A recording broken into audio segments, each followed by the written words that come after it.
नमस्कार दोस्तों, स्वागत है डीके न्यूज इंडिया में। पेश हैं आज की बड़ी और अहम खबरें, तेज, सटीक और भरोसेमंद। चलिए शुरुआत करते हैं आज की मुख्य समाचार। अमेरिकी राष्ट्रपति डोनाल्ड ट्रंप ने घोषणा की है कि संयुक्त राज्य अमेरिका ने वेनेजुएला के तट से एक तेल टैंकर को जब्त कर लिया है, जो अंतर्राष्ट्रीय प्रतिबंधों का उल्लंघन कर रहा था। बताया जा रहा है कि इस कार्रवाई के बाद 30 से अधिक जहाजों पर भी खतरा मंडरा रहा है और उन पर नजर कड़ी कर दी गई है। बढ़ते हैं अगली बड़ी खबर की ओर। पेरू की उकायाली नदी के बंदरगाह क्षेत्र में बड़े भूस्खलन ने 2 नावों को भारी नुकसान पहुंचाया। इस हादसे में 12 लोगों की दुखद मौत हो गई है और 50 से ज्यादा लोग अभी भी लापता बताए जा रहे हैं। बचाव टीमें लगातार राहत कार्य में जुटी हुई हैं। अब रुक करते हैं तीसरी खबर की तरफ। यूरोपीय संघ और मर्कोसुर देशों के बीच प्रस्तावित व्यापार समझौता अंतिम चरण में आकर अटक गया है। प्रवासन से जुड़ी सख्त नीतियों और सदस्य देशों की आपत्तियों के चलते यह डील एक बार फिर संकट में फंस गई है।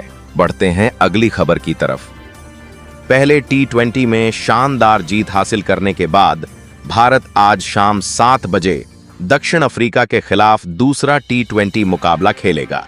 अब बढ़ते हैं खेल से संस्कृति की तरफ। भारत के लिए बड़ी खुशखबरी। यूनेस्को ने दीपावली को अपनी अमूर्त सांस्कृतिक धरोहर सूची में शामिल कर लिया है।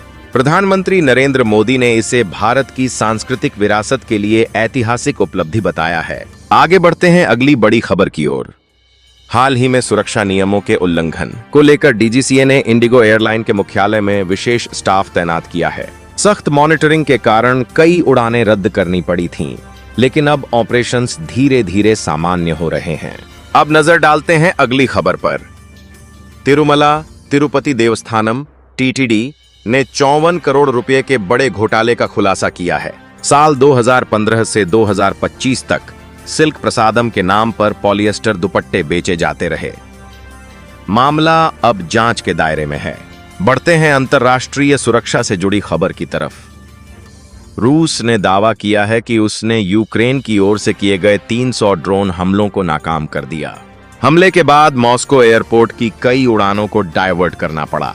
युद्ध क्षेत्र में तनाव और बढ़ गया है। अब चलते हैं आर्थिक खबर पर।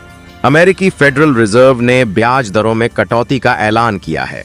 इसके चलते शेयर बाजार में जबरदस्त उछाल देखने को मिला, जबकि डॉलर और बॉन्ड यील्ड्स नीचे आ गए। साल 2026 में एक और कटौती की संभावना जताई जा रही है। और अब आखिर में मनोरंजन जगत की बड़ी खबर। साल 2025 के गोल्डन ग्लोब अवार्ड्स के लिए नॉमिनेशन जारी हो गए हैं। Film one battle after another ने 9 नॉमिनेशन के साथ शीर्ष स्थान हासिल किया है। टीवी कैटेगरी में द व्हाइट लोटस आगे है और इस बार पहली बार पॉडकास्ट कैटेगरी भी शामिल की गई है। तो ये थीं आज की सभी बड़ी खबरें। देखते रहिए डीके न्यूज इंडिया, जहां खबरें मिलती हैं सबसे तेज और सबसे पहले। तो फिर मिलेंगे नई अपडेट्स के साथ। नमस्कार।